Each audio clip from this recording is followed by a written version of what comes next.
the Broadway play, but then Batman was popular. The apocalypse is coming. Are you scared? Are you prepared? The masses are running, frantically running from their fears, running with their tears, running from their lives, running from that dark shadowed creature that hides deep inside. In the corner should be all right. And we're we got our guests, Tom and Tom, the two Toms. There we go, the two Toms. The Tom Toms. The two Toms here. So, how's it going, fellas? How you doing? It's going. How about you? We're doing it. You're doing it, all right? We're waiting for our food. Yes. Yes. Waiting for food. Waiting for food. So, what you guys been up to? Well, let's see. How about you, Tom? Can you see me or? Yeah, All right. What else? We're working on stuff. I've been working with you on stuff. We have the new issue of. Let's see. I can plug it. World Without Superheroes. Number 4 by Ray Felix. By World Without Superheroes, number 4 by Ray Felix. Guest starring my character Astron. It's just came out. It's front and back cover there. So Astron battles Ray's character, and it's a beautiful 40-page issue, full color. Okay, comics. Very well written. See, Astron is there. Came out very well. So this is available through www.BronxCC.com. So yeah, what I do you actually say? own BronxHeroes.com, but I've never activated it. I've owned it for about 10 years. Different stories. But anyhow, that's the latest that's come out. And the other thing is, people may not know, there's a whole new thing with Kickstarter, and they're censoring now. There's a whole new thing with Kickstarter. They're censoring. Something Chris would have done. Folks, They don't know who Chris is. Chris who? There's something with Kickstarter where they're now censoring people's books. So you can't have nudity, erotica, sex, whatever, because of some deal with Stripe, which is a company that's doing their credit cards. So everyone is up in arms. So Bleeding Cool has an article that lays the whole thing out, but that's going to kind of put a damper in. I want to do a book of my character, Lana the Lost Land, with the Jungle Girl character. There is some nudity in it. So that's going to be a problem. So I'm going to Who did this? look. I'm talking. Good talk. Talk away. That's what you're best at. So there's nudity in the Lana book, which is going to be a problem for Kickstarter. So I'm going to look at Indiegogo or someone else to do it. So that's a problem. And a lot of people like Garth Ennis of The Boys and others are having some issues. So a lot of people are protesting. So we shall see what happens. But right now, Kickstarter is acting like the old Comics Code Authority. So that's the latest as far as I go. Tom can talk about What are you talking about? whatever you want. Tell us about yourself, Tom, because we never really get to. Right. You never been interviewed before, for 13 years of doing podcasts. Say who you are. Introduce yourself. My life, and you can have it. So tell us about yourself. Tell us about your books, what you worked on, and things like that. How did you get started? I apprenticed under Sal Trapani. Oh, that's what. Oh, okay. Hello. Here I am looking at you. I'm supposed to look at this thing. Ah, There you go. All right, go for it. okay. I met Sal in 1973. Apprenticed with him for a number of years. Ghosted for him. Learned my craft. Incredible on-the-job training. Then I worked for the Department of Transportation. So I kind of had to put comics aside because I needed a real job. Yeah, they say don't quit your real job in the That's office, it. right? With a steady paycheck. Exactly. Yeah. And I had observed some of the crap that Sal went through, and whether from practice often, and very decadent, backstabbing, vile business. Very true. Very true. I didn't like that end of it. Who would? Right. So I kind of held back for a while, continued to work for the DOT. Right. Did my time with them, 34 years. Then after that, I went into drawing full tilt. Met you about, what, 8 years ago? Maybe 10. I met you 11 years ago. About at the same time, yeah. Like 2015. 2015. So that's it. I met 11 years I ago. think a year later, I believe. No, I think I met you a few months after I met Tom. Yeah, pretty close, yeah. Over a decade. The world's never been the same since. Exactly. Gone downhill since then. So what books did you work on with Sal Trapani?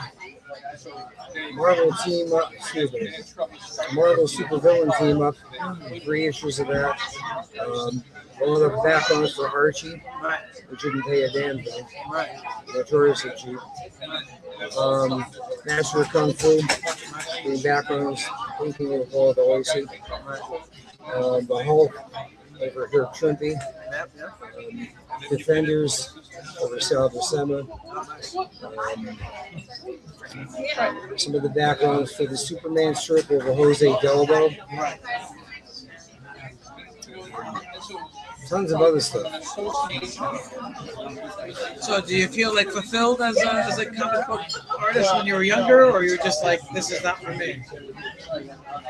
What was I love drawing. I love the drawing in it. I just don't like the people.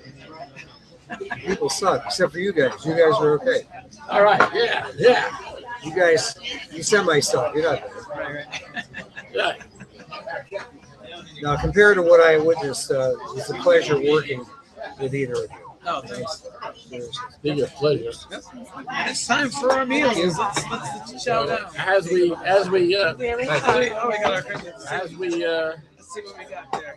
We got tons of food. discuss, we'll have our wonderful meal here at the Batman Diner. Yes. Do you need anything else Got at the a- moment?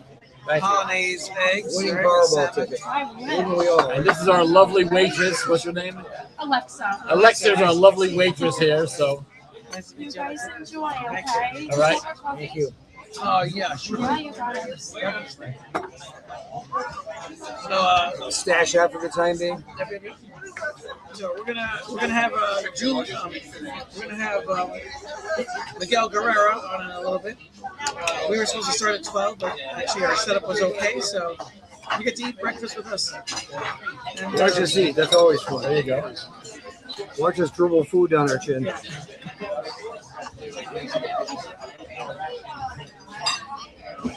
so as Tom was saying,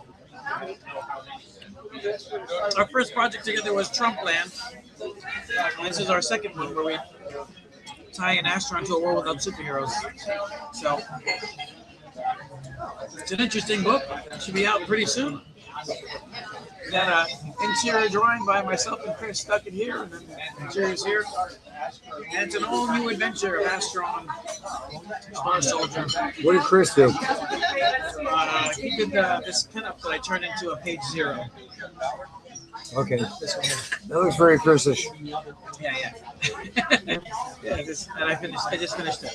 So, what do you guys think of what's going on in the news lately? It's just total insanity. It's depressing. It's annoying. Yeah, I don't know where to start. It's just I mean, You got Trump in China, right? You start there. That was pretty funny. I'm sure a lot was accomplished.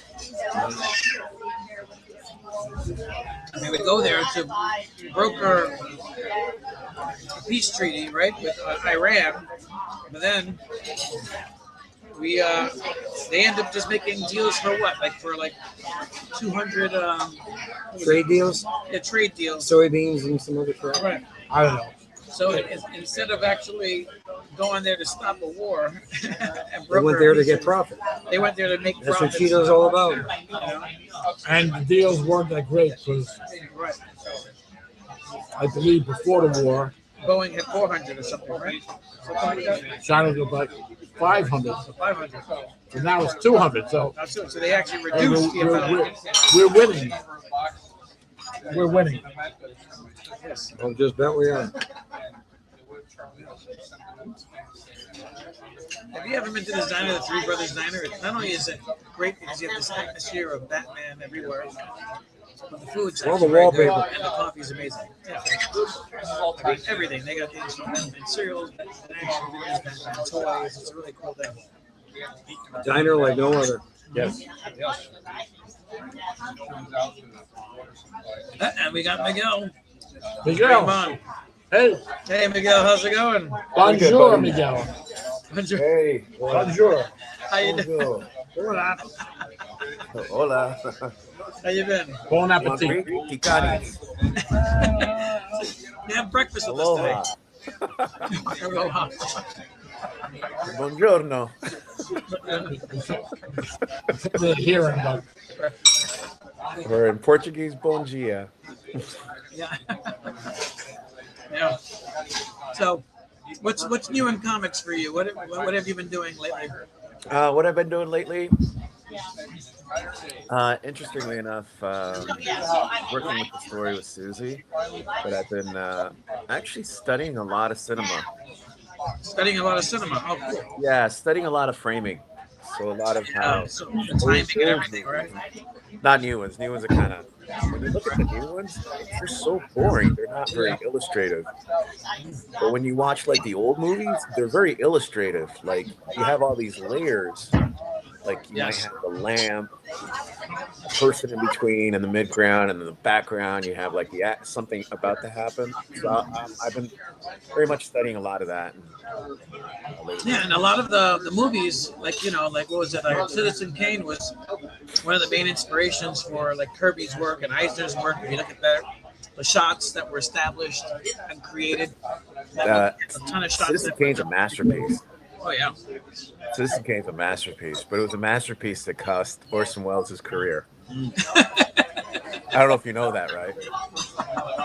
He had pissed off Randolph Hearst, because the character in Citizen Kane, the main character, Yeah, Randolph Hearst. Yeah. was very similar to Randolph Hearst, and Randolph Hearst went out of his way to sink him. That's part of the reason he ended up here in Europe. That's why the movie did so poorly.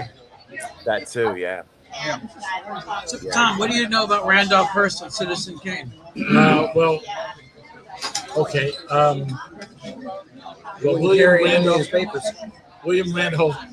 William Randolph Hearst was the leading newspaper mogul at the time, late 19th, early mid 20th century. I mean, he was a film producer. His main squeeze was Marion Davies. Was an actress called Marion Davies, Right. who is actually Orson Welles based the one of the characters in Citizen Kane on. So Kane himself is based on William Randolph Hearst. That's what Miguel was just saying. So it's pretty close, and of course Hearst was pretty angry about the movie and tried to kind of blackball it in his newspaper. So Truth hurts. yeah. Mm-hmm. So it's people should just do a little research on it. It's very interesting. But yeah, Wells was. There's a book published on that too, wasn't it? Yes. Newspaper guy. He's the reason we ended up with hemp ended up being outlawed, and because he used marijuana to vilify hemp, because Yes. hemp was the major use. That's what they use for paper, and he owned a lot of pulp mills. Right. Yeah, Right. It's a major issue because of the hemp thing, yeah. Because he was going to basically bury the cotton industry with all the use of hemp, and because you could use it. I mean, I remember the Declaration of Independence was made on hemp. The American flag was made on hemp. you Parachutes. can grow it fast too. And you can grow it fast. It's less trees, right? It takes less resources, and then they outlawed it because greed, corporate Yeah. greed. Oh, yeah. Essentially, right? When you get down Business as to it, usual. business Is as there any usual. other thing that Right, screws up? right, exactly. So. What other movies have you been watching?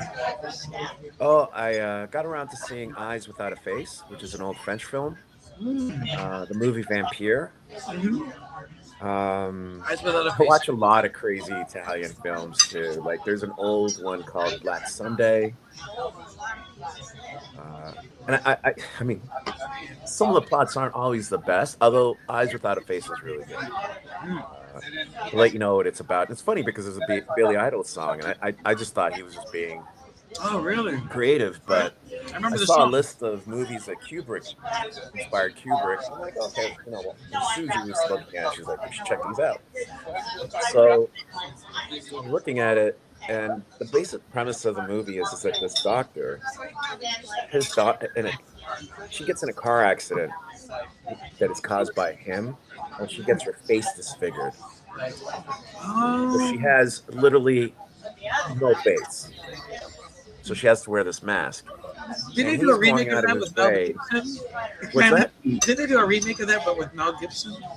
Probably. And he goes out of his way to kidnap these women Right. to try to steal their faces. Steal their faces. Yeah, and that doesn't work out. But it's just very visually interesting, though. This is a French film. It's a French film, yeah.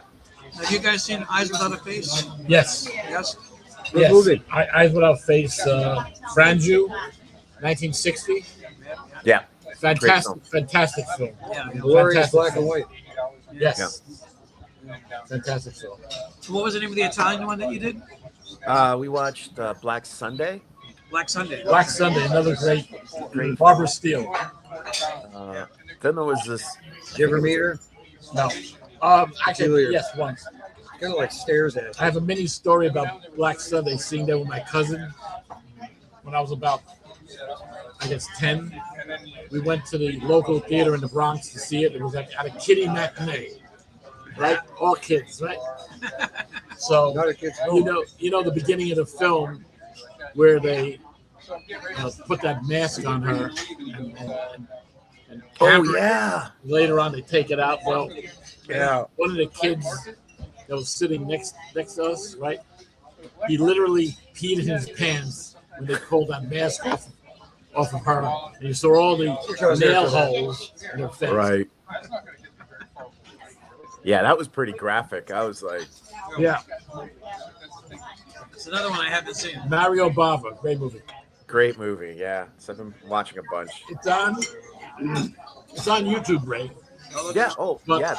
the thing that's funny is the American print of it from American International apparently is not available. So the one that's playing on YouTube that's around is the British title. It's called Something of the Devil, and it has a different musical soundtrack, but it's in English dubbed. Yeah. The Les Baxter soundtrack is not there. It's the original Italian soundtrack that you see on YouTube. But it's a fantastic film. Yeah. Yeah. Yeah. It is. It's great. So are you using these mostly for like comic book panels and stuff like that? Or are you getting ideas Well, for like shots? I don't like. I'm not the kind of person who likes to rip. My thing is understanding. Well, not reference. Or Well, inspiration. not even just reference. It's a matter of like understanding. Oh, So, okay, so you have this panel, and how would you set it up? How did they set this up? It's sort of like exercising your brain in a different way. So you don't always go to the default So, oh, let's do a panel. It's like all my panels are always the same camera angle. What's going on here? Right.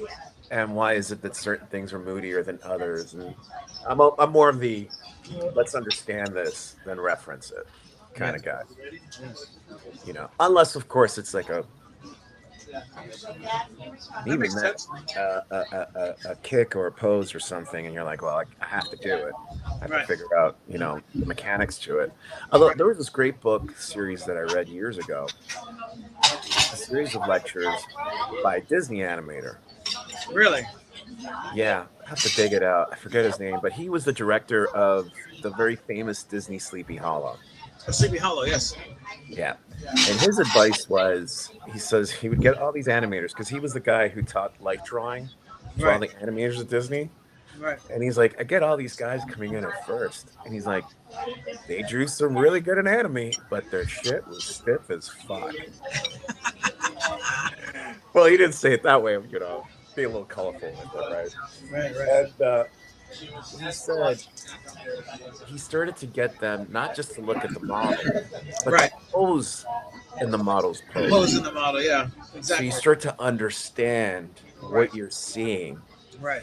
I think Frazetta must have done that, because when he would look, Frazetta was a master of that. he would look at it and he would start to talk to himself, right? Right.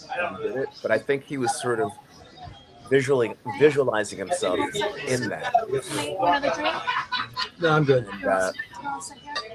Yeah, it was. He had a word for it. It was really cool. But yeah, I've gone ever since order of rye toast 10 years ago. This is one order of rye toast. Yeah. Sorry about that. Go ahead. No worries. Ever since I read it about 10 years ago, I decided to do that approach, because I tend to favor animation anyway more. Yeah, same. And I think animation helped me become a better artist, analyzing it, and then studying 3D helped me with perspective. I always had difficulty as a kid. right. I think when I started studying Poser back in the early 2000s, and there was another Poser, man. Maya, once I saw the grid, I understood everything. It was like Tron. It's just like you could see the grid, and then everything made sense. You know? And you know, schools, I could tell you in the 80s and 90s, high schools weren't teaching perspective anymore. No, they You really had to go learn on your own. right. There's a series of actually really good books. There's one from Japan. It's called Sketching of the Other. It's excellent, because it just doesn't teach you perspective. It teaches you how to draw. Ahearn's always talking about upshots and downshots and perspective. I mean, Might as well show them. yeah. I mean, he's got a bunch of stuff about that too. And we'll get some of your pages over here. It's Beautiful. the guy is like masterful when it comes to architecture and buildings, and it's like really amazing stuff. He's got the Beautiful. and he worked with Sal Trapani and Marvel and stuff back in the day, and Awesome. doing backgrounds and stuff. I mean, you got that theatrical. He has that very theatrical feeling, Positively cinematic. Yeah, very cinematic. Even with the space scenes, you can pull it back. Beautiful. There you go. Yeah. Beautiful. You can see the works in progress. It's always, I don't know, I always like artwork in progress, You appreciate it more because you kind of see the mechanics of it, right? Yeah. Really, I think for most people who are not artistic, when they look at something finished, Right. they don't realize the work that goes into it. That's beautiful. Yes. I really miss those sort of type of more illustrative type pages. We don't really get that anymore. No, you don't really get pages like that. He's saying he loves the cinematic view of it. I don't think they can hear you that well, but that's okay. I'm just repeating what you said. show them the 2 pages I gave you. Oh, yeah. So it's like, Speaking of upshots and downshots. yeah, you're right. It's like, you don't really have that in comics anymore. Everything's more like, what do you call it? Like poses. Everything's about poses, Like Pretty. Yeah, there's no movement feeling of the characters. There you go. And even the movies, right? Wow. The movies make fun of that. Like that Black Widow movie was making fun of how. That's beautiful. Isn't it gorgeous stuff? It's gorgeous. These are pages that are going to be for the next Heavy Traffic. Awesome. Beautiful. Yeah, it was like Heavy Traffic was a Bronx hero that it's Awesome. making for 60 years. Ahearn, the Inspired original by Bakshi. the name, yeah, for sure. It's a big fan. So we Beautiful work. Thank You you. didn't hear me tell him that I said beautiful work. it's a beautiful work. Yeah, it's like Bakshi was a big influence on me, so I named the character after the movie. Awesome. But the film is not about the 70s and 80s. It's actually about the 90s, about a demonstrator who becomes like a vigilante, So, but it goes through. It's kind of like my experience working in the prison system, and the cast of characters that I met, in the prison. So it's kind of like, I guess, a tribute to like my time at Rikers Island, and then mixing it with the love of comics, So putting those two worlds together. So I wrote it, and then Ahearn drew it. Did you like drawing that? Yeah, it was Beautiful. I mean, some of it was challenging because he loves Art Deco, right? Is that your favorite period in architecture? Well, he would love my town. I live in Art Decoville. He lives in Art Deco in France. Yeah, Really? Saint Really? Louis, France. Now I know who to visit. Yeah, Sounding in France, I'll look you up. Yes. it was leveled in during World War I. So there's a few like old like the cathedral and stuff, but they had to rebuild it, and it was around that time that they were rebuilding in an Art Deco style. Right. So It originated in France in 1925. So yeah, there's a lot of buildings kicking around here. They call it the Art Decoville of France. The train station, although they don't let you go in, the train station in the inside has this beautiful Art Deco cafe. That's one of my favorite periods too. Art Deco. Art Deco is your favorite period as well? Yeah. Yeah. You must go out sometimes. Brutal industrialist. I mean, it was still cool too, but I like that they were trying to resolve the issues of heavy industry, trying to bring some art to it. Right. Part of the reason they hated the Eiffel Tower here. They thought it's too industrial looking. Oh, they hated the Eiffel Tower? Oh, they hated it, man. They hated it with a passion. There was one guy that said, he was a food critic. He said the only restaurant he wants to eat at is at the one at the Eiffel Tower, so he doesn't have to see it. But ultimately freaking hated it. So You know what's funny? I only went to France once. It was on a layover for 13 hours. you got to come over another time. Yeah. Man. But I avoided the Eiffel Tower because that's where everyone was going. Oh man, I ended up going to the Louvre instead. yeah, nah. Yeah, I mean, personally, I like Musée d'Orsay better. For various reasons. All the stuff in there isn't stolen. That's true. Because it has the Impressionists, it has a lot of stuff. It's really cool. Every museum is basically a house of theft, right? Most of them, yeah. Turn Most- something to India. Oh. Did you hear about France returning anything to India? I think they turned some artifacts to India. I heard some. Yeah, Yeah. Yeah. Yeah, After to 300 China, years. 300 years. yeah. It was And worth to the China too. And China as well. And China as well. Yeah. And I'm sure they had to drop a lot of like, we gotta figure this out because the last thing they want is to set a precedent, and then everybody else starts asking for their shit back. Right, exactly.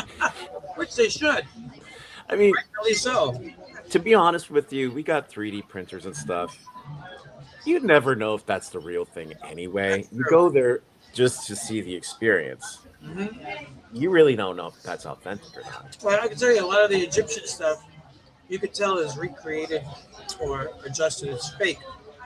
Yeah. They have the real one somewhere else. Yeah, that's what the rumor is with the Mona Lisa. It's not the real one. Really? Right. Yeah, because it's been attacked so many times and stolen. So Yeah, there's over 6 different Mona Lisas. You can see Mona Lisa in any major city at any time. Well, he did a lot of different versions of it, didn't he? yeah, La Joconde, as she's called. And, Right. yeah, so yeah, by all means, there's tons of. That was the biggest joke to me, seeing the Mona Lisa, because you have all this bulletproof glass around it, but it's so tiny. You have a big crowd looking at it, but the paintings on the left and the right are actually more interesting. Well, And the painting that everyone's staring at, these gigantic, massive paintings, from That's ceiling true. to floor paintings. yeah, and out of all Da Vinci's paintings, up until that one became popular, it was The Last Supper. Right, the Last Supper. Right? That's the one everyone knows. That's What's your favorite? What's your favorite Renaissance painting? um. Well, probably the one on the Sistine Chapel, the one of God and Yeah, Oh, God is a brain. all the yeah. fingers. When you do that, it looks like gay stuff. It's Right, like, right. it's like, But talking about seeing paintings in real life, at I think MoMA, I think, Starry Night. You know Yeah. I kind of looked like yeah. It was like yeah. It's like yeah. It was like it's okay. You know, it's all right. Like kind of like all right. And also some of Picasso's is like yeah. I'm thinking like yeah. Picasso probably was like knocking this stuff out. It was like let me just knock this out here. It's like all right, you know, someone will pay me for it. Oh, he was a master at how to sell that crap. he was a master. What he would do is he would set up his easels when he was going to sell it to the seller, and he'd always show them the worst one first. Right. So they're like, "Oh, this is really good." You know, how We much? show them the worst one first. Worst one first. So by the time they got to the last one, it was the better one, but he would sell them for an astronomical difference from the first one. He did it strategic. Oh yeah, he cranked that crap out. That's hilarious. Yeah. Hilarious.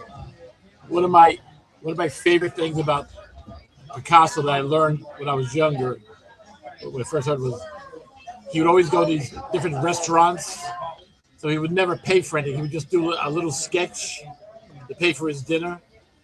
So I think we started to do this, Ray, me, and Tom, at a couple of the restaurants like here at this diner here.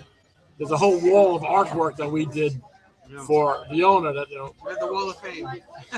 Interesting. He gave us like free dinners for the artwork, and then there's another restaurant in a diner in Newtown, Connecticut. The owner Timmy, who's Greek, he always give us the food for free, and he'd have requests. Oh, do this for me, Batman, Superman in color. So we do all these, illustrations for him for free meals. I said, so I'm going to thank Picasso for that idea. Free food for drawing. Jackson Pollock also did that as well. Oh, that's interesting. For his beer. You know who also used to do that, but he didn't get free meals from it? Hugo Pratt. So Hugo Pratt did Oh, that. yeah, there you go. Hugo Pratt used to. There was this one waiter that always would weigh on him and always ask him, "Hey, I want a sketch," and he'd always draw on women's asses. Nice.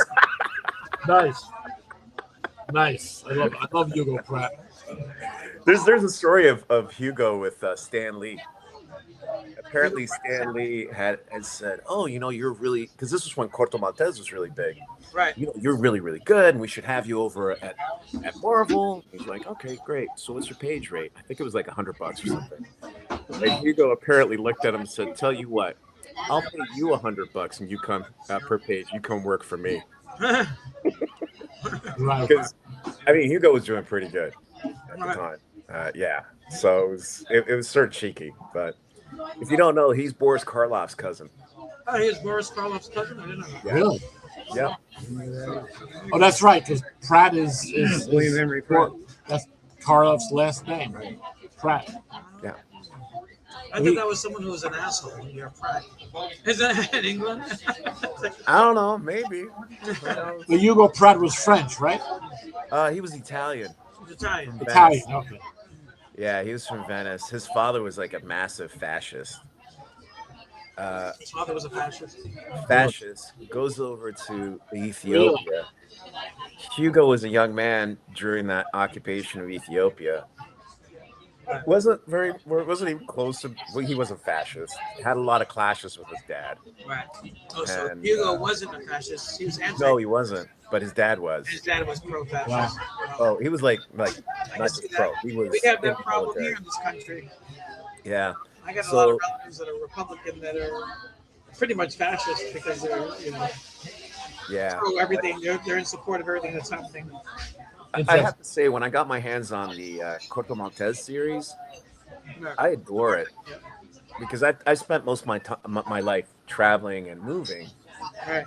That it was the first character that gelled with me, where I'm like, oh yeah, he's traveling around over here. There's one where he's in Ethiopia and he's hanging out with this one Ethiopian who keeps cutting him up, and it was hilarious. Right. Like he would have all these different scenarios. It was like it's these travel stories, Right. which are really cool. Right. So Yeah. yeah. That's awesome. And as we're talking, you got Ahearn here. I'm gonna move my little camera here. Sketching. Yeah, out. see, he's penciling. It's really getting that in there. It's really Busy at work. Interesting. Hardly working. This is for So Astron. he inks and Right. This is for my book. pencils at the same time. Yep. He does pencils and inks at the same time. Yep. Interesting. Like Siaka will do the layouts and then he'll do the Right, finishes. yes. This is for the story 3 and volume 2 of my book. So, volume 3, I'm sorry. Volume 3. Yeah, so volume 2 is finished. That's one of the ones that I have to do. That's 100 pages. This will be 100 pages. So the total of the epic will be, the 3 volumes will be a little over 300 pages. But It's nice. well, what I want to mention is, and then you guys can talk, is we were talking before you came on about Kickstarter's new kick. I don't know if you heard about it. All of a sudden now they're censoring what, They don't want skin in the books. no sex, no nudity. And this is all Puritanical. this is Mr. all Republicans. this is all because of Stripe, which is the outfit that does the credit cards for them. And I Yeah. they're you can put it in a box for them. So apparently they're anti-nudity, so they're censoring. And so the book I was going to do next, Land of the Lost Land, is my Jungle Girl book, and there's nudity in it. So that's out. I looked for some other What year was that? The 70s you do that? 80s, Oh, the 80s. and then Wow. continuation you and I did.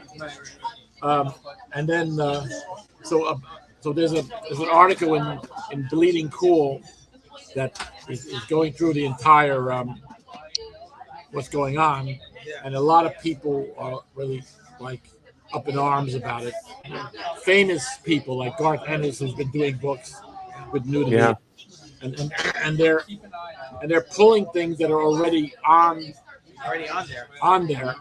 and because I know a recent one is a Heavy Metal is doing a reprint of, and I cannot think of the character or the artist, but is an Italian. You probably know is an Italian artist, and it's kind of a science fiction jungle girl character who's very popular. She's nude most of the time. So they're Would doing be Druna, would it? Which one? Druna? Juna. yes, Druna. It's Juna, yeah. and so they're doing like a huge, like 500-page volume on Kickstarter. So I don't know if that's being canceled by Kickstarter. But the funny thing is, a couple of months ago they had put an ad on Facebook for it, and there's a little picture of her in it, right? So I went and reposted it. What happens to me? Facebook goes and it puts me in Facebook jail for 30 days for having nudity. Oh, you put nudity or sexual situations on your page, so you're being suspended for 30 days.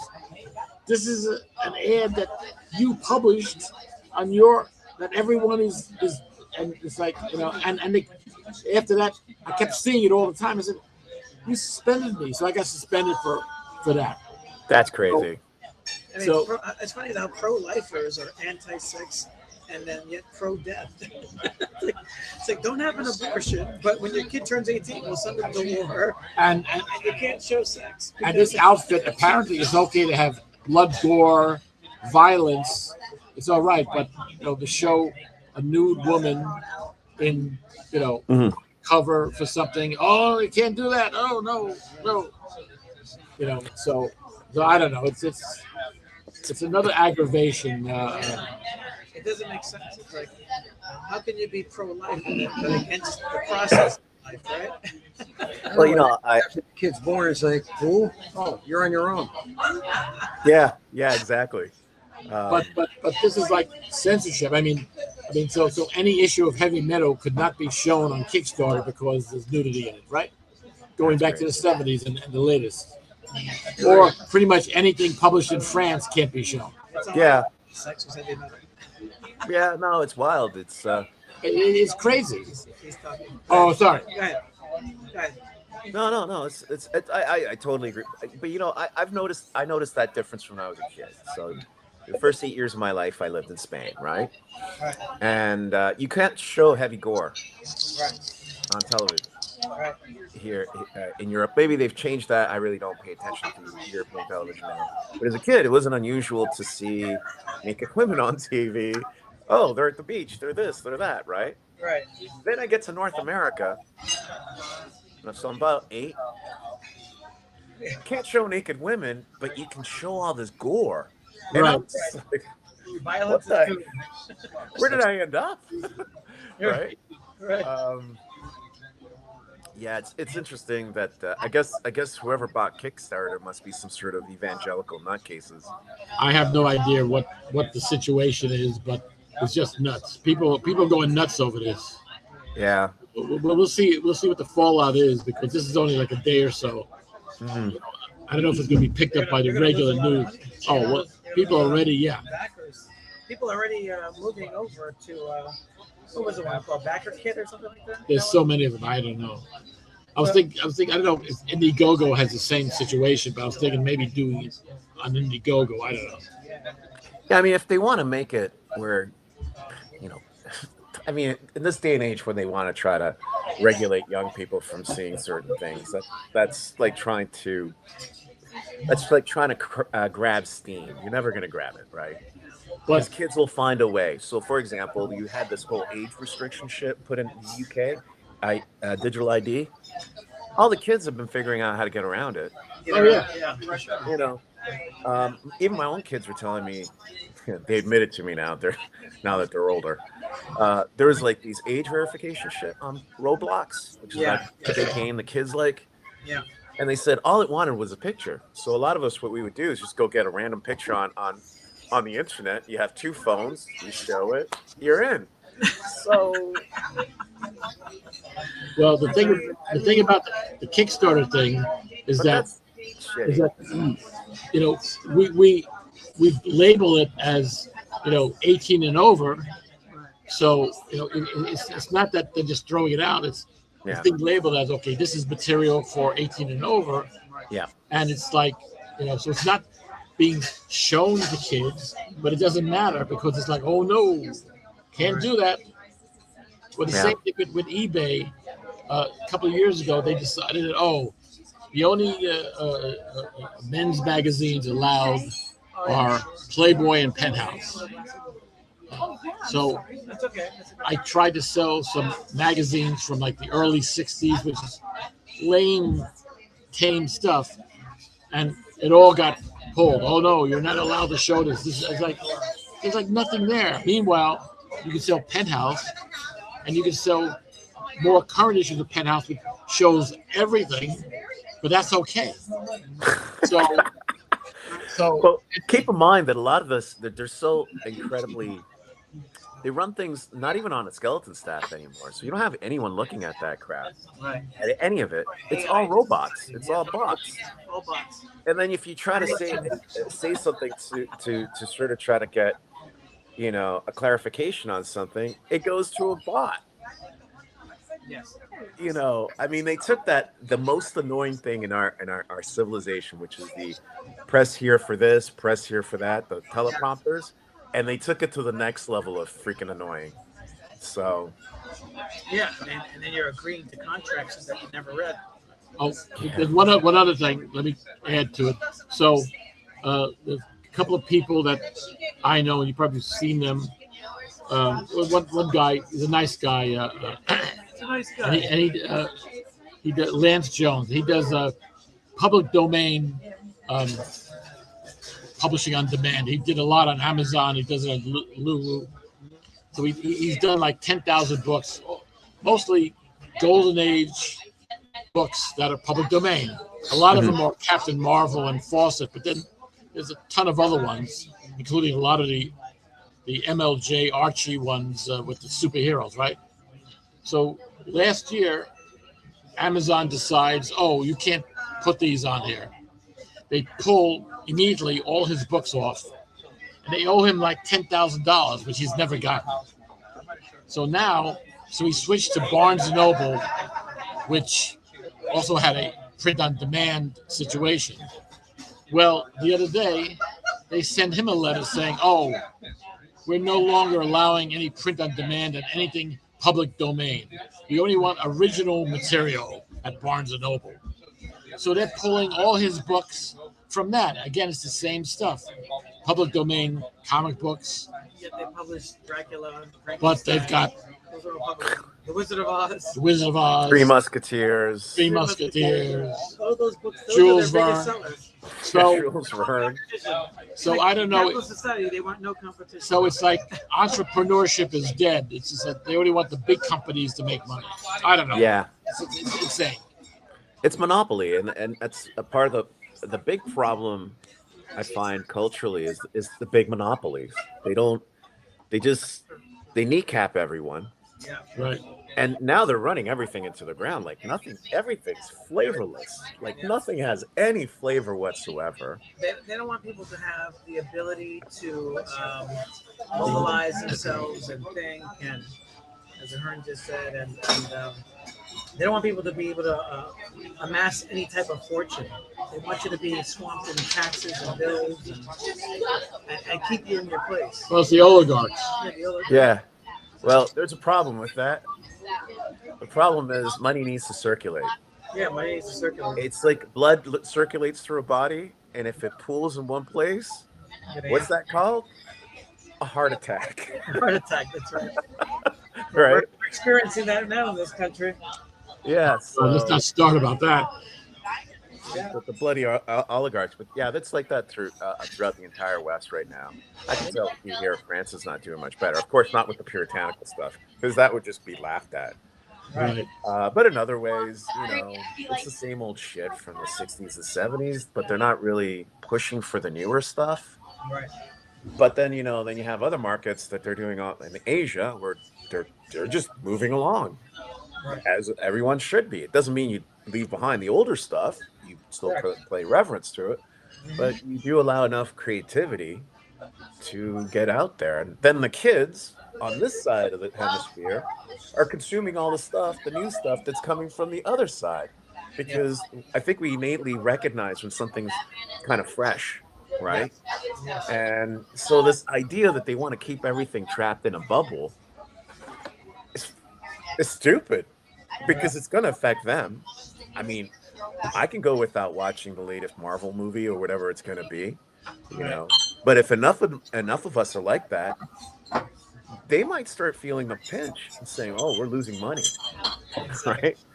So I think it's really stupid. But they've capitalized and taken much of the public domain, and they've just ruined a lot. Right. Right. Ruined so much. We have a comment from Facebook. Carlos Alvarado says, "Poor Tom needs some hog." Hug? Needs some hog? Maybe he meant hug? I don't know. I don't Maybe a know. hug. I need something. Maybe something to drink. I don't know. You won't buy your pig. You need a hug. I think what you might need is for Kickstarter to stop being an idiot, right? Yeah. Yeah. Well. Well, it's just like I don't know. It's just we were talking about all this stuff now, UFOs, and now they're talking about different dimensions and all over. Yes. And I feel like we got thrown into a alternate universe right now.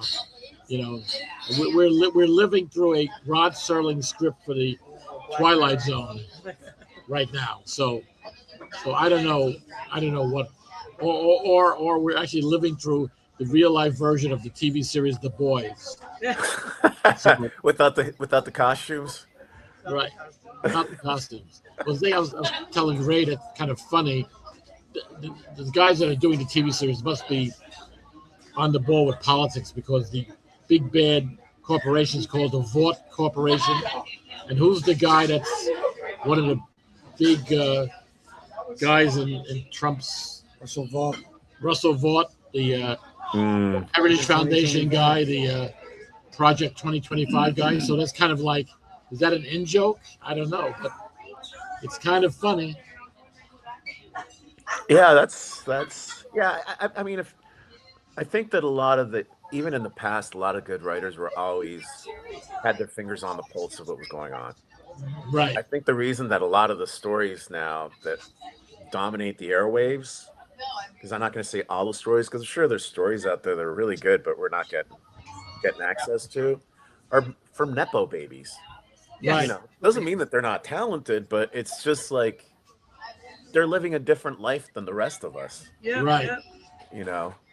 And I was saying the same thing about the Wallflowers. I saw the Wallflowers last night, and the guy sings his first album, from in order that was on the record, and then after the first hour, he sings the other hour and a half of Tom Petty. He's saying like more Tom Petty than his own music, and I'm thinking this guy's a nepo baby because. Number one, he doesn't sing his own father's stuff. This is Bob Dylan's son, right? Right. Jacob Dylan. Bob Dylan was so prolific that he wrote songs for other people, other bands, his own songs. I mean, he had I would say if not thousands, many hundreds. And great stories too. And great stories, right? Great writer, right? But his son, in 30 years, right? Is it 30 years? About 30 years, Yeah, right? yeah. The Wallflowers has been around for 30 Yeah. years. He got one fucking album, and that was a hit. And then maybe I think 2 other albums that just were there. But they're not even worthy of being sung, even by him, at his own show. He sings Tom Petty and the Heartbreakers album because that was who they opened up for when they first broke. So I guess it's in honor of Tom Petty, but it's like you sang more Tom Petty songs than your own songs. It's like That's crazy. because I was like, what is this? Crazy, He's a cover band? He's a Tom Petty cover band? I guess. Or lazy. We're lazy.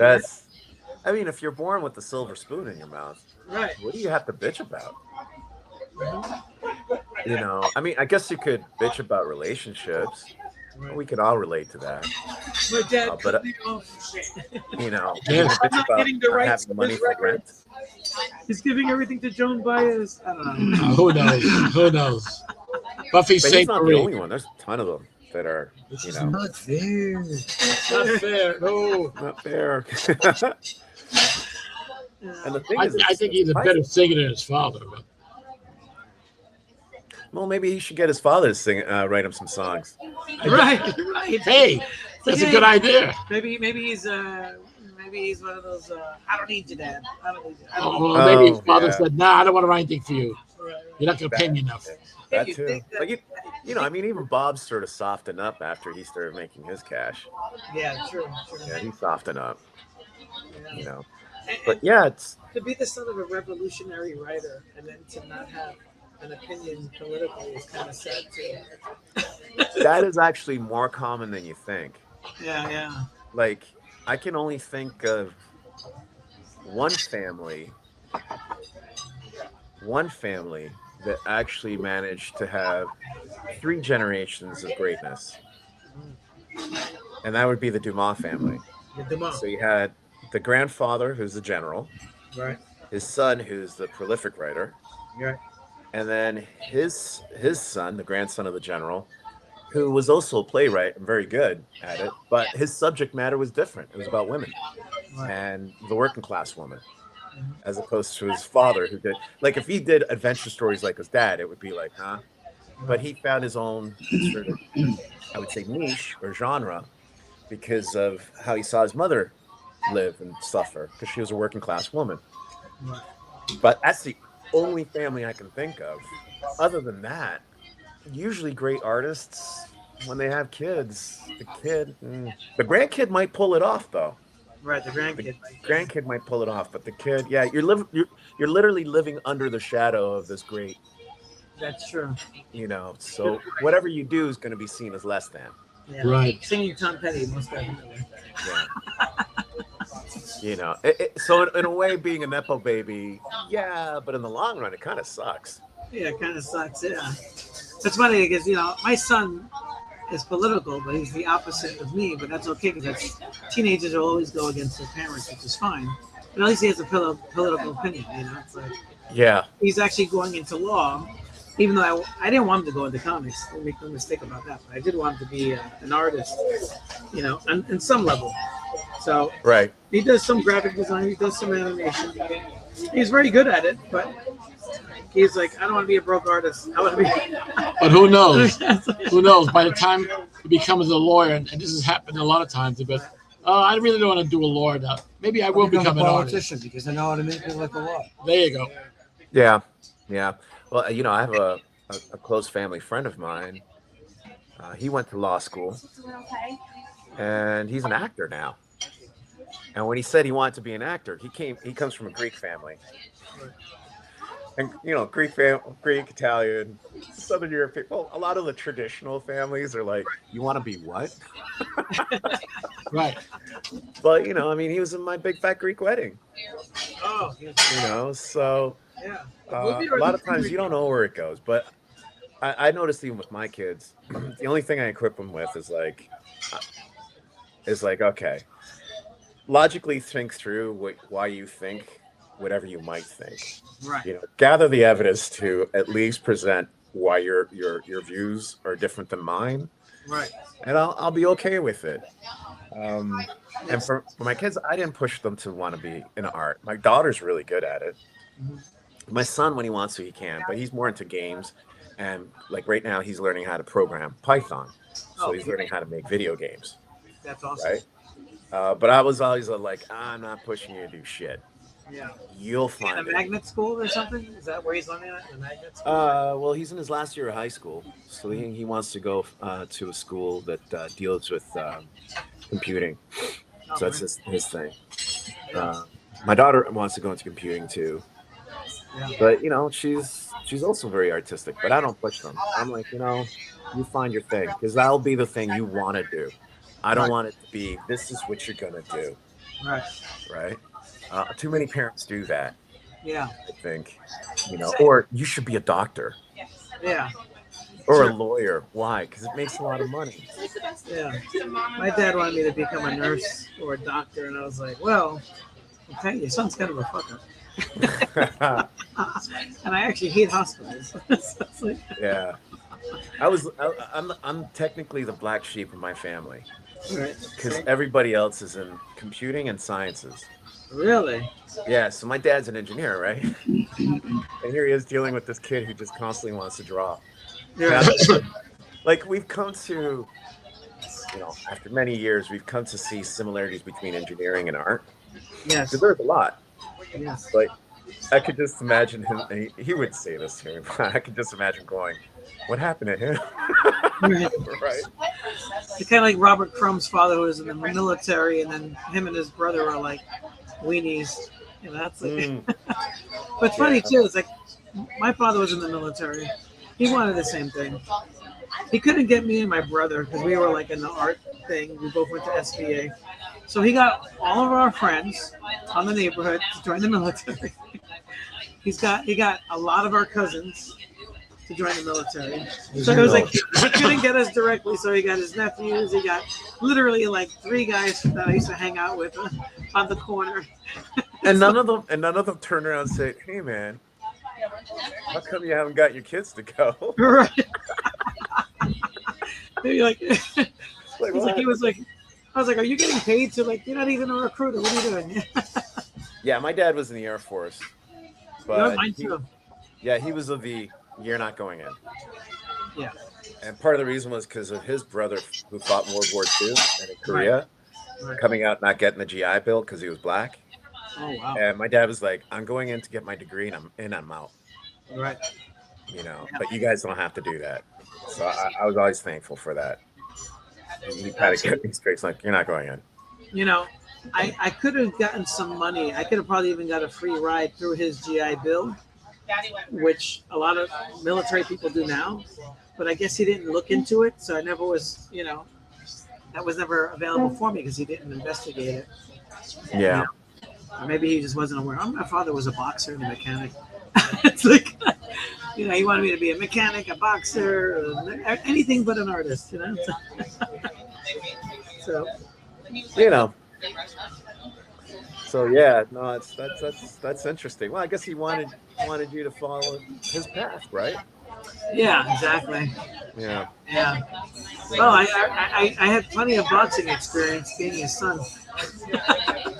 So it fights for a punching bag. I understood what you meant. Oh yeah. That's like I was watching that Michael Jackson movie and that scene where his father's whipping him with the belt. And I was like, oh, it's like, I had like yeah. PTSD. I shuddered, PTSD. So I was like, got a little teary eyed, like, Different times, different generations. Man. Oh yeah, he was getting it.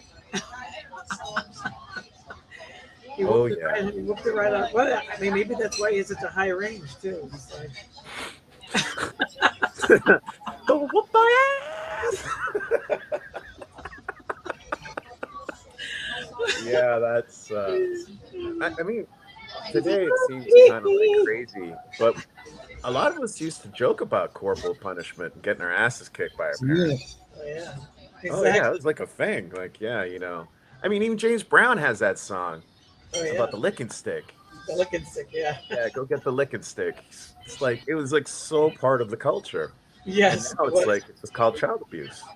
Yeah. Well, because it's in the Bible, right? It's like spare the rod, spoil the child. Right? Talking about Michael Jackson for a minute, I saw the other day a little interview with Macaulay Culkin, and I guess during one of the trials he came to defend Michael Jackson. So he was doing an interview, and he hadn't really talked about it, but he said Michael Jackson was the opposite of what they were accusing him of. He was saving kids from being abused. That he kind of saved. He would call these like kid actors and say, "Hey, what is going on?" And then because of his bad experience, he was like saving them from life without a child. Right. And in fact, it seemed that it seems that he may have saved a bunch of kids from going to Epstein Island. Because apparently he prevented some kids from doing that. So he was the absolute opposite of what they were accusing him of. His interview with his daughter talking about what a good father he was, that they wouldn't get any toys unless they went and read a book. And then they'd have to do a little report and then they'd get the toy. So, he basically, like I say, he kind of got blackballed by somebody. Oh, yeah. It's interesting that you bring that up because if you've ever seen the Moonwalker movie that he made. Oh, yeah, the Moonwalker movie, yes. Like, back then it was like, why is he saving these kids from Joe Pesci? Yeah. But looking back, you're like, oh, holy shit, he was trying to tell us that there's a whole kidnapping network of, child rapists. Right, yes. Because that's the premise. Well, not the minus the rape part, but, the premise of it is he's going to try to save these kids from Joe Pesci taking them and doing God knows what with them, right? Right. And then he had that whole Transformer scene. Oh, yeah. Yes, exactly. I got to see that. Yeah, so, to your point, he probably was. But, yeah, someone blackballed him. He was the real life Peter Pan, right? Yeah, well, that's it. Yeah. But so it's a total opposite of what they were accusing him of. Yeah, it's sad. But I have to say that he still got his revenge in the end because they're playing his music. I know, yes. There's a whole generation of kids. My daughter's infatuated with him. Oh, that's cool. She loves him. I mean, it's not that I don't enjoy his music, and I do, and I was a big fan when I was young. But it's sort of interesting, sort of seeing it affect the young, who weren't even around when he was around. Right. That's wild. This guy's been dead for 17 years. Yeah. Really? Yeah, Wow. a lot of my students remember the time. They love the video, but they always fast forward the acting part. I was like, oh, that's part of the experience, kids. He's telling you a story. It's just, like, oh, I don't care about this. Yeah, Well, get to the song. there's the 30-second attention span. Yeah. Yeah. But they love that song. They love what was it called, Ghost or something like that. The one with the haunted house. Oh, the one where he actually also plays the guy. I don't know if you know that. Yeah, He also plays the white guy in it. Yeah. He's got the That's suit. funny. Which is wild. They did makeup really good. Oh yeah, the makeup was amazing. Makeup was amazing. And because of that video, people are saying that after he died, that he faked his death because he was on that TV show with that interviewer as a burn victim who remembered my looks. Like, What is this, Elvis? I know he's Elvis. Everyone, people can't. That's another thing. America can't accept death because every time a celebrity dies, they're like, "Oh, he faked his death." Jim Morrison, Tupac Shakur, Elvis Presley, All the same. all the same, all of them. No, sadly. Paul McCartney. Oh, the Paul McCartney one's awesome, man. Come on. Yeah. That's the funniest one out of all. But what's funny is that they are calling. I've seen many videos of Paul McCartney now. They don't call him Paul McCartney. They call him Billy Shears.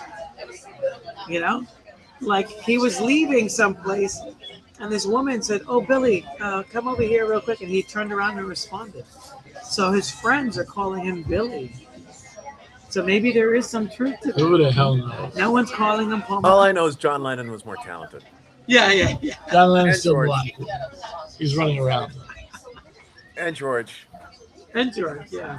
I like George Harrison. Yeah, George Harrison. He was great too, man. I got my mind set on you. That's what a great song. He actually funded some of the Monty Python films. Right. Yeah. He's even in one of them. I used to get in one of them. That's Oh, right. really? That's right. Yeah. What do you think about that, Ahearn? You've been quiet for a little bit. What even? He's busy inking. Actually, pencil. What do you think about all these celebrities and Americans who can't accept death? They always I wanna- accepted it. Why can't they? Yeah.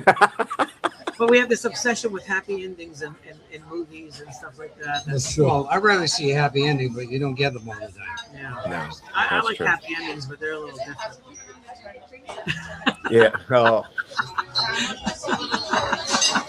We'll just ignore that. I grew up with bittersweet. That's like the Bittersweet. Mediterranean way, which is like, Bittersweet. yeah, things are going great, but they're gonna get bad. So you can never really I enjoy think the moment. People want happy endings in movies because they usually aren't happy endings in life. That's true. It's because their own lives are screwed up. That's true. That's a good point. Good point. That's very true. Yeah, we kind of need that psychologically from time to time. Yeah. That is very true. But, you are what you think of most of the time, right? Yeah. If you think negative, then you're going to have a negative outcome. If you think like dismal, you're going to have a dismal outcome. If you're afraid of, fear, it's like that whole Darth Vader thing, right? Darth Vader lost everything because he was afraid. But if you got the Book of Job, he has doubt, but he maintains his confidence in knowing that I'm going to get everything back. Curses God, but then says, "Well, maybe I shouldn't do that." But then he gets everything back. So it's like, these parables, these allegories are very important. Yeah, God's very questionable in that story, though, man. Oh yeah, of course, he's totally fucking. Look, I'm all bored. What do you want to do? Let's fuck this guy over. Let's see how faithful he is to you. Well, the problem with the Bible is there's no continuity. Like Yeah. sometimes he's nice, and then let's just flood everybody, kill everyone. Oh no! And then you got the New Testament, and it's completely different character. Not only It's that, true. but It's true. People thought the earth was flat. Yes. And then he splits himself into two. Right. It's like you got the opposite younger of version. Dragon Ball. You got the younger version who's not as he doesn't have as much experience, and then they get the older version, and then the Holy Ghost that's running around being the ghost. So it's like I think someone needs to rewrite the Bible to give a little continuity there, like Marvel Comics. Trump rewriting the Bible, they might have the Book of Trump. Be careful. Yeah, What are you talking about? King James did it. Book of Trump. King James did it, man. Come on. James did it, right? There you go. A little cut here, a little tuck there, a little, We just came up with something new. And he printed up his own Bible, but maybe he'll change. Made in China. He's gonna add a book. He's gonna add his own book. Are all the pages blank? There you go. They're written in crayon. No, they're blank. They're blank. You can write in your own version. Right. Right in your over, or are they all redacted? Right, they're redacted. But I got a couple of jokes. All right. So there's a couple of AI memes, of President Xi showing Trump all the factories where all Trump stuff is made, his Bibles and his hats and everything. Right. That's one that is going around. Yeah, it's funny. It's a meme. It's a fake, AI thing that's going around. But the other joke is, so all those kids are dancing, Yes. for Trump or whatever. So what's his name from Apple walks over and goes, "Okay, kids, get back to the factory. Get back to work." Oh, damn. Back to work. I saw one from the Iranians. They edited that video of Trump with the Chinese, and they were superimposing that song about Trump as a pedophile. Your president's a pedophile song. I thought that was hilarious. No, those guys are doing a real great job. Damn. Yeah, the Iranians, man. Propaganda of the 21st century. The Iranians. You know what's sad is that we can't trust what's coming out of the publicity of the United States, but we trust the Iranians that they're basically 99% telling the truth. Yes. Yeah. And Lego. Yep. I'm sure That's crazy, huh? At the end of this war, Lego is going to make a contract with Iran. They're going to contract their animators. All they have to do is string them all together. Right, exactly. Well, they dropped an album. They're releasing an album with all the songs you can download. Oh, really? Yes. They're calling it their greatest hits. Is it on Spotify? They can't sell the videos where they dropped an album. They have ads now that they are selling their greatest hits of the war. I mean, this is just hysterical. They've out-Americaned us. Yes, they out-American us. They use our own tactics against us. Trump's going to say, "I want a cut of that. I want a cut of it. I get 10%." There's a whole commercial on Instagram where it's one of those infomercials from what was that? What was that music company with the CDs back in the day? Oh yeah. Remember K-Tel. K-Tel, yes. Yeah. So they have a little commercial saying playing your favorite hits, and they put a little. But wait, there's more. Yes. There's more. And you can literally click on it and buy it. And if you buy now, you get a second album free. Oh yeah. And they always had the stupid K-Tel kids. Yes. Oh man. Oh my God. Forgot about that. So we're probably, if you buy the album, you're probably sponsoring them. Why not? To buy new rockets or something. Why not? And for every 10 albums you buy, we get one free Shaheed drone. Which are like what, $1,000 or something? Yeah, something ridiculous. Exactly. Yeah. And for your donation now, you can get Shaheed drones for us, which we need to protect our country. That's great, Dad. Yeah. Yeah, that trip didn't go very well for Trump. This stuff is writing itself. We don't have to write anything. We don't write itself. Did you see the scribe? We don't. Did you see the interview with what's his name, Colin Jost of Saturday Night Live? Colin Jost, I haven't seen it. Okay, this is funny. So he did an interview on the Tonight Show. And he said, well, a couple of months ago, they were coming up with a skit they wanted to do for the cold open. It says, "Hey, here's a great idea. Let's have Pete Hegseth recite that fake Bible passage from Pulp Fiction. Let's have him do that." And they said, no, that's too unbelievable. Forget about it. And then a couple of weeks later, he does it in real life. Oh, wow. And they said, what the heck? You know, it writes itself. It's writing itself. It's kind of like, wow. You know. I think that every comedian is stumped in this country. Well, they can't that guy wasn't. because He was he ahead has of his time. He's ahead of his time, yes. They should have listened to him. He should have been a comedian instead of president. it's just People would have probably liked them more. It's just like I said, we're in the unreality reality. Yeah, I totally agree. Do not adjust your television set. It's the true. It's the real Wheel version. control the horizontal. Wheel control the vertical. It's the true version of the movie Idiocracy. Who would think that it actually would come true? Without the electrolytes. Oh wait, and then in another thing with the movie Idiocracy. Now we're going to have the MMA fight next month at the White House. Yeah, I forgot about that. With a 25,000 people stadium they're building. You're making that kid cry. Yeah. And I mean, Talk about Trump babies cry. but I don't know what. I mean, See what you've done? I was watching the Gina Carrero Traumatize the kid. Ronda Rousey fight yesterday, which lasted 17 seconds. It was pretty funny. Oh, really? I missed that. Oh, it was on Netflix. It was pretty funny because they're ready to go. And so Ronda Rousey, she's a judo. Yeah. Now she just Take out my eraser right there. just ran right for Carrero and did a leg lock, knocked her down. 17 seconds. That was it. Wow. But what's nice is they're friends. So afterwards, then they got up and they hugged and they were crying. Who was the one that beat Ronda Rousey and broke her nose because she was talking a lot of crap some years ago? I don't know who that was, but I think it was a Brazilian woman. Yeah, Right, She yeah. beat the living daylights out of her. yeah. Yeah, she was saying some smack. Yeah. Didn't work out. Right.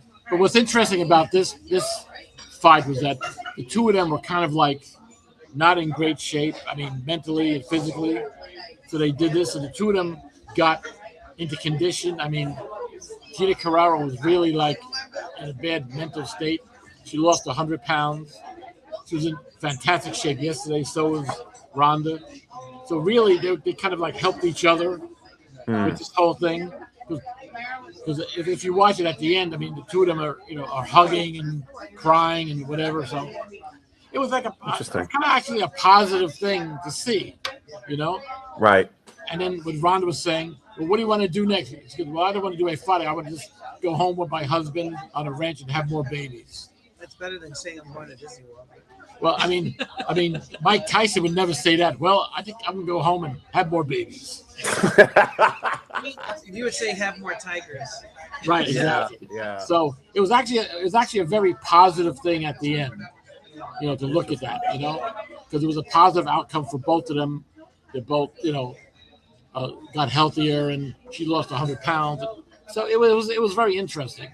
I normally don't watch that stuff. I just wanted to see what that was. It was kind of interesting, Interesting. People, because people complain, 17 seconds. Yeah. Plus, Gina has had a hard time lately. Yes, exactly. She lost her whole career because she said some stuff. Exactly. Yeah. And she looked fantastic yesterday. That was over the tweet, right? Yes. Yeah, it was over COVID or something. Yeah, it was kind of like something, whatever it was. It was just like, He's like, oh, she's pro-MAGA. Get rid of her. yeah. So like, Which is ridiculous. But Disney, You got brown shit versus green shit. Either way, you still get shit. exactly. So who cares? It's like, Who cares? But either one, it's still shit. whatever. I don't know. But that was an interesting thing to see yesterday. Yeah. Well, we're at 20%. Oh, we're 19% now. It just dropped on our laptop. Do we have a plug here? So no, there's no outlet here. So we should wrap this up. We're at 1 hour, 19 minutes. That's it. Wow, I thought we were talking. Maybe like 5 more minutes or something. We got 10 more minutes. Last comment. So this is a short episode, I guess, because I'm pleasure. I had charged my laptop. I didn't think it would die this fast. That's so crazy. There's no plug. Maybe it's because of the Wi-Fi. Probably. You know. Yeah. So final thoughts, gentlemen. Miguel, you can start it off. Yeah, Miguel's always interesting to listen to. Final thoughts. This summer is going to be a doozy.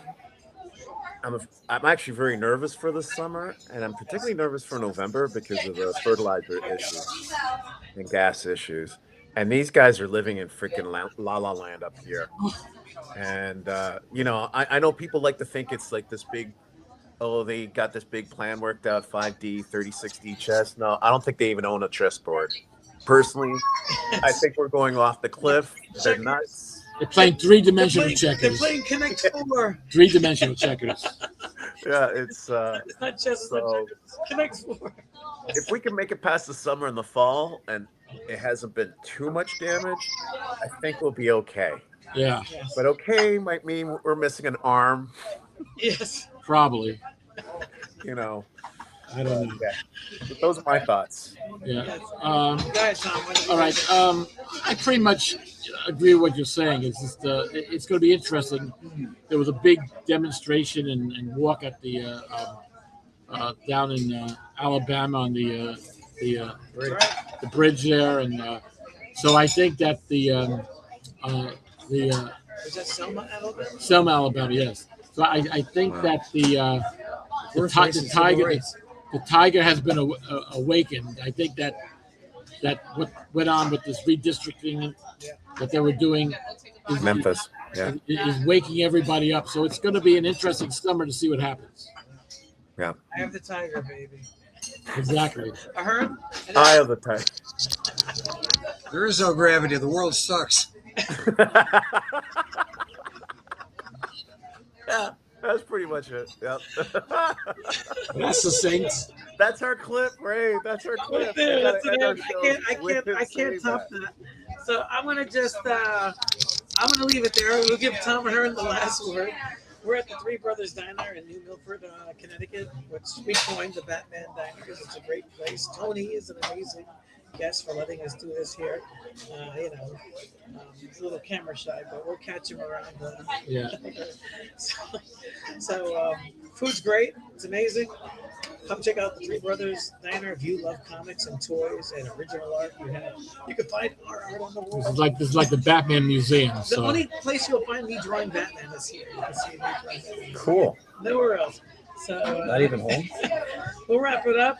Got Miguel in France. Yes. Au revoir. Au revoir. Au revoir. Damn, this revoir.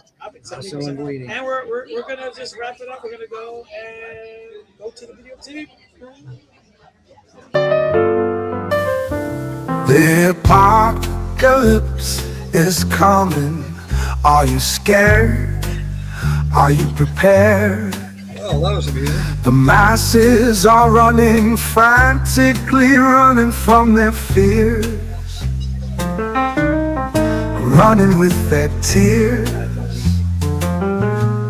running from their lives, running from that dark shadowed creature that hides deep in